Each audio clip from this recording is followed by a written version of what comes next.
तो चलिए अब आगे खबरों की शुरुआत करते हैं और खबर में सबसे पहले बात केंद्रीय राजधानी दिल्ली की होगी, जहां एसआईआर के मुद्दे को लेकर अब चुनाव आयोग की तरफ से एक प्रेस कॉन्फ्रेंस सामने आई है। बिहार में एसआईआर के मुद्दे के बाद पहली बार यहां जो है प्रेस कॉन्फ्रेंस देखने को मिली है चुनाव आयोग की तरफ से। देखिए, वोट चोरी के आरोपों पर निर्वाचन आयोग ने कड़ी आपत्ति जता दी है और सवालिया लहजे में कहा है कि ऐसे आरोप लगाना संविधान का अपमान नहीं है तो और क्या है। प्रेस कॉन्फ्रेंस में मुख्य निर्वाचन आयुक्त ज्ञानेश कुमार ने कहा है कि निर्वाचन आयोग के लिए ना कोई पक्ष है और ना ही कोई विपक्ष, सब समकक्ष है। उन्होंने कहा कि वोट चोरी जैसे गलत शब्द का इस्तेमाल करके जनता को गुमराह करने का असफल प्रयास किया जाए तो ये भारत के संविधान का अपमान है। आपको ये जानकारी दें कि चीफ इलेक्शन कमिश्नर ने कहा है कि ऐसे आरोपों से निर्वाचन आयोग डरता नहीं है। 2 दशक से मतदाता सूची में सुधार की मांग हो रही थी और इसकी शुरुआत बिहार से की गई है। सभी मतदाता और राजनीतिक दल ड्राफ्ट मतदाता सूची से त्रुटियों को हटाने में योगदान दे रहे हैं। मतदाताओं ने 28,000 दावे और आपत्तियां दर्ज कराई है। अब भी 15 दिन बाकी हैं। सभी राजनीतिक दल ड्राफ्ट मतदाता सूची की त्रुटि को फॉर्म के तहत जमा करें। निर्वाचन आयोग के दरवाजे सबके लिए समान रूप से खुले हैं। तो ये बड़ी बातें कही गई है। एक बार आइए सुनते हैं क्या कुछ सीईसी की तरफ से प्रेस कॉन्फ्रेंस में बड़ी बातें कही गई। सब समकक्ष हैं, चाहे किसी भी राजनीतिक दल का कोई भी हो। चुनाव आयोग अपने संवैधानिक कर्तव्य से पीछे नहीं हटेगा। पिछले 2 दशकों से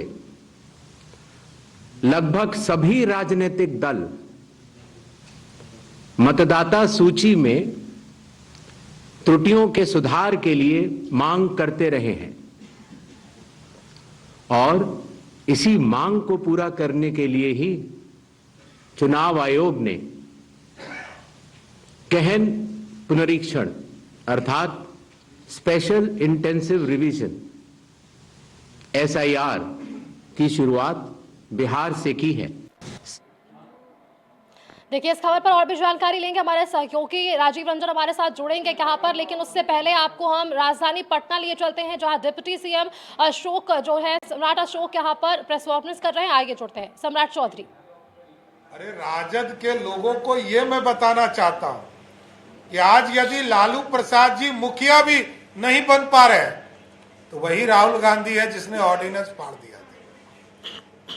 इसी राहुल गांधी ने ऑर्डिनेंस फाड़ा था और लालू जी तो पंजीकृत अपराधी है ही। इसे कौन डिफर करता है। मैं कल भी बोला था और आज भी बोल रहा हूं और कल भी बोलूंगा कि लालू प्रसाद जी के बिना अब तो लालू यादव जी के ही नेतृत्व में राहुल गांधी है। राहुल गांधी देश के नेता की लीडर ऑफ ओपोजिशन है। जब तक लालू जी सासाराम नहीं पहुंचे तब तक राहुल गांधी जी की यात्रा शुरू नहीं हुई। तो जो व्यक्ति भ्रष्टाचारी का, लुटेरे का, बिहार के पैसे के चोरी करने वाले नेता के आशीर्वाद लेकर यात्रा शुरू करता हो, वो जनता की भलाई की बात कहां से कर सकता है। और इलेक्शन कमीशन ने भी स्पष्ट तौर पर कहा कि एसआईआर के माध्यम से यह प्रक्रिया की जा रही है और लगभग लाखों हमारे बीएलओ एजेंट जो हैं वो जनता के बीच में काम कर रहे हैं। 15 दिन तक और ऑब्जेक्शन लेने का काम किया जाएगा। राजनीतिक पार्टियों से आग्रह किया गया कि आप इसमें ऑब्जेक्शन डालें, क्योंकि इनके पास कोई बूथ मैनेजमेंट नहीं है। ये लोग बूथ कैप्चरर है, बूथ लूटना जानते हैं।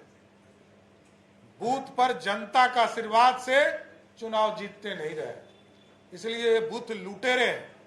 चाहे वो कांग्रेस पार्टी हो या राष्ट्रीय जनता दल लालू जी की पार्टी हो, और लालू जी का ही विचारधारा, क्योंकि लालू जी के यहां किसी का नेतृत्व नहीं है।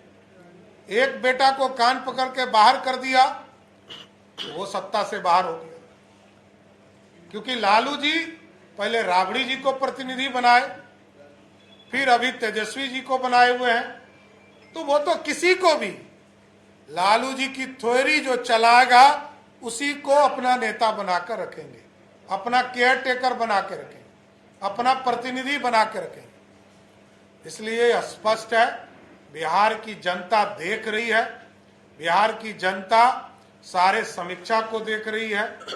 जहां भी एसआईआर का कार्यक्रम चल रहा, उससे स्पष्ट है कि जहां पर भी कोई भी दिक्कत है, लोग ऑब्जेक्शन करें।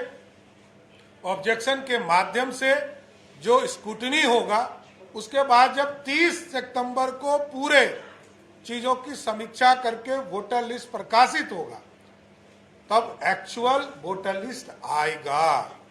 अभी ड्राफ्ट कॉपी आया, अभी ऑब्जेक्शंस चल रहे हैं, इसके बाद स्क्रूटनी होगा। तो यह लगभग 100 दिन के पूरे कार्यक्रम है जो इलेक्शन कमीशन कर रहा है। और बिहार की जनता ने वो भी दिन देखा है कि राबड़ी देवी जी के राज में भी इसी तरह 90 दिन में ही सारी प्रक्रिया को पूरा किया गया। तब तो ना कांग्रेस पार्टी को दर्द था पेट में, ना लालू जी को पेट में दर्द था, क्योंकि आज भारतीय जनता पार्टी के नेता नरेंद्र मोदी जी इस देश को चला रहे हैं।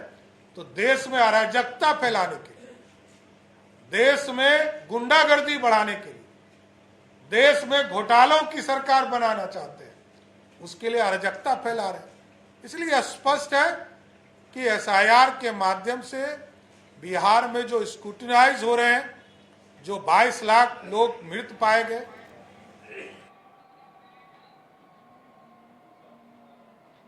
तो आप सुन रहे थे सम्राट चौधरी को, जिन्होंने एसआईआर के मुद्दे पर और इसी के साथ वोट अधिकार यात्रा की जो शुरुआत हुई है आज सासाराम से, उस विषय पर तमाम तंज कसते हुए नजर आ पाए हैं। लेकिन इससे पहले हमने आपको खबर दिखाई थी जहां मुख्य निर्वाचन आयुक्त की तरफ से एक प्रेस कॉन्फ्रेंस होती है, और पहली बार जब बिहार में एसआईआर हुआ उसके बाद ये पहली प्रेस कॉन्फ्रेंस थी, और कई विषयों को लेकर यहाँ चुनाव आयोग जो है वो कड़ी टिप्पणी करता हुआ नजर आया है। अधिक जानकारी के लिए हमारे साथ अब हमारे सहयोगी यहाँ पर जुड़ रहे हैं राजीव मोहन जी। राजीव जी, देखिए, क्योंकि एसआईआर का मुद्दा बेहद जो है वो गरमाया हुआ है पूरे बिहार की राजनीति में, हम देख रहे हैं, आप खुद सुन रहे थे, अभी सम्राट चौधरी ने भी इस पर बयान दिया। पहली बार एसआईआर के मुद्दे पर चुनाव आयोग सामने आया है और कहा है कि ना कोई पक्ष है ना कोई विपक्ष है, सभी समकक्ष है। देखिए, बिल्कुल सही है। ये पहली बार ही है कि चुनाव आयोग के द्वारा इतना सख्त बयान दिया गया और विपक्ष की तरफ से जितनी टिप्पणियां की गई है, जितनी बातें कही जा रही है, वोट चोरी की, वोट डकैती की, या एसआईआर के तहत धांधली किए जाने की, तमाम आरोपों को चुनाव आयोग और जो उनके मुख्य चुनाव आयुक्त हैं ज्ञानेश कुमार, उन्होंने सिरे से खारिज कर दिया। और उन्होंने बड़ी बात कही है कि चुनाव आयोग को के कंधे पे बंदूक रख के और जो मतदाता हैं उन पर निशाना लगाना यह संवैधानिक नहीं है, बिल्कुल गलत है। एसआईआर बिहार में पहली बार कराया गया है और इसलिए कराया गया क्योंकि तमाम जो दलें हैं वो पिछले 2 दशकों से यह कह रहे थे कि इसमें त्रुटियां हैं, इसका शुद्धिकरण होना चाहिए। वोटर लिस्ट में बहुत सारे ऐसे नामों को डाला गया है जो ठीक नहीं है, उसको छांट के शुद्ध करके और सही करके बनाना चाहिए, जिसकी शुरुआत बिहार से हुई है। लेकिन जब इसमें शुरुआत हुई है तो इस तरह के जो भी आरोप लगाए जा रहे हैं विपक्ष की तरफ से, वो बिल्कुल तर्कसंगत नहीं है, असंवैधानिक है और गलत है। उनका सीधा चुनाव आयोग का टिप्पणी सीधा आया है कि जो कुछ भी हो रहा है वो कानून के हिसाब से हो रहा है, संवैधानिक तरीके से हो रहा है, और जिन्हें कोई समस्या है वो अपनी आपत्ति को दर्ज करें, और दर्ज कराने के बाद अगर कोई शिकायत होती है तो चुनाव आयोग उस पर अपनी टिप्पणी कर सकता है। लेकिन जितनी भी आरोप अभी, जैसे कांग्रेस के नेता राहुल गांधी या नेता प्रतिपक्ष बिहार में तेजस्वी यादव ये कह रहे हैं कि वोट की डकैती हो रही है, वोट अधिकार यात्रा भी चल रही है, तो एक कह सकते हैं कि ये कोइंसिडेंस नहीं है, बिल्कुल एक तरफ वोट बिल्कुल, अधिकार। राजीव जी, क्योंकि आपने वोट अधिकार यात्रा का यहाँ पर जिक्र किया, मैं आपको यहाँ पर बनाए रखना चाहूंगी और अगली खबर भी हम जो करना चाहेंगे अपने दर्शकों को। देखिए, वोट अधिकार यात्रा की शुरुआत हुई है आज यहाँ सासाराम से और इस दौरान तमाम दिग्गज चेहरे आईएनडीआईए के नजर आ पाए हैं। मल्लिकार्जुन खड़गे की बात हो, लोकसभा में नेता प्रतिपक्ष राहुल गांधी की बात हो, खुद राजद के प्रमुख यानी कि लालू प्रसाद यादव की बात हो या फिर तेजस्वी यादव की बात हो, सभी इस वक्त वहां पर मंच पर थे और उन्होंने वोट के लिए जो है चोरी का मामला बताया है और इन सब के बीच कड़ी आपत्ति जाहिर की है। एक बार उन बयानों को हम सुनते हैं, फिर वापस से राजीव मोहन जी का रुख करेंगे। मोदी जी लोग बिहारियों को चूना लगाना चाहते हैं। हम कहना चाहते हैं मोदी जी, ये बिहार है, बिहार यहाँ खैनी के साथ चूना रगड़ दिया जाता है और चबा दिया जाता है। बिहारियों को कमजोर मत समझो। बिहार के लोग भले ही गरीब हैं, लेकिन गांव देहात का बिहार का बच्चा बच्चा तीखी मिर्ची वाला काम करता है। तीखी मिर्ची संविधान को बचाने की लड़ाई है। पूरे हिंदुस्तान में आरएसएस और बीजेपी संविधान को मिटाने की कोशिश कर रहे हैं। पूरे हिंदुस्तान में विधानसभा के चुनाव, लोकसभा के चुनाव चोरी किए जा रहे हैं और इनकी आखिरी साजिश यह है कि बिहार में एसआईआर करके नए वोटरों को जोड़कर, वोटरों को काटकर ये बिहार का चुनाव चोरी करें।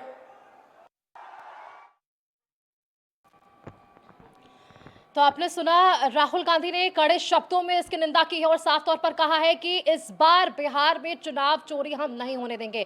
वापस से राजीव मोहन जी का रुख कर लेते हैं। राजीव जी, जो आज मंच से तमाम दिग्गज चेहरे नजर आ पाए महागठबंधन के, एक साफ संकेत जरूर था कि वोटों की चोरी नहीं, वोटों की डकैती हो रही है। देखिए, वही इससे पहले भी हम लोग यही चर्चा कर रहे थे कि जिस प्रकार से मुख्य चुनाव आयुक्त ज्ञानेश कुमार ने कहा कि वोट चोरी का आरोप लगाना बिल्कुल गलत है, असंवैधानिक है, लेकिन दूसरी तरफ जो वोट अधिकार यात्रा है चल रहा है सासाराम से जो शुरू हुआ है महागठबंधन का, उसमें कांग्रेस नेता राहुल गांधी ने फिर से कहा कि वोट की चोरी हो रही है। स्पष्ट तौर पर उन्होंने कहा कि वोट की चोरी हो रही है और भाजपा चुनाव आयोग से मिलकर वोट की चोरी करने में लगी है और बिहार के चुनाव में हम वोट की चोरी नहीं होने देंगे। इसी तरह तेजस्वी यादव ने भी कहा कि वोट की न सिर्फ चोरी हो रही है बल्कि डकैती करने का प्रयास किया जा रहा है। तो ये स्पष्ट है कि यह जो मुद्दा है, इस मुद्दे को जो महागठबंधन के नेता हैं वो अगली जो बिहार विधानसभा का चुनाव है उसमें एक बड़ा मुद्दा बनाकर लेके चलेंगे और उनका कहना है कि जिस प्रकार से एसआईआर का मुद्दा है, एसआईआर का मुद्दा जो है वो हमेशा बरकरार है, क्योंकि उसमें उसके जरिए जो है धांधली हो रही है, फर्जीवाड़ा हो रही है और ये सारा कुछ जो कुछ भी हो रहा है वो भाजपा के इशारे पे हो रही है और ये एक बड़ा अभियान छेड़ दिया गया है। आज से इस यात्रा की शुरुआत हो गई है। करीब 16 दिनों तक ये यात्रा चलेगी, जिसमें तेजस्वी यादव और राहुल गांधी जो है इसका नेतृत्व कर रहे हैं। इसमें खास बात यह है कि ये यात्रा के शुरुआत में आरजेडी सुप्रीमो लालू प्रसाद भी वहाँ उत्साहवर्धन के लिए पहुँचे और लोगों ने खूब तालियां बजाई है और उन्होंने भी कहा है कि एसआईआर का जो मुद्दा है उसमें भाजपा जो है भाजपा का जो रोल है वो गलत है। भाजपा के इशारे पे जो है वो चुनाव आयोग काम कर रही है। तो एक तरह से कह सकते हैं कि एकदम तलवार खींची हुई है, एक तरफ चुनाव आयोग है और दूसरी तरफ जो है चुनाव आयोग को निशाना बनाया जा रहा है और महागठबंधन ने तय कर लिया है कि चुनाव आयोग को भी इस चुनाव में निशाना बनाकर, मुद्दा बनाकर चलेंगे और यही कारण है कि आज से इसकी शुरुआत हो गई है और इसको मुद्दा बना के लेकर चलेंगे। बिल्कुल राजीव जी, धन्यवाद आपका, आपने हमारे साथ जुड़कर वो तमाम जानकारी हमारे दर्शकों तक साझा की कि किस तरह से चुनाव आयोग की आज जो प्रेस कॉन्फ्रेंस आई उसके क्या कुछ सारांश और दूसरी तरफ अगर वोट अधिकार यात्रा की बात हम करें तो इसकी भी शुरुआत महागठबंधन की तरफ से कर दी गई है।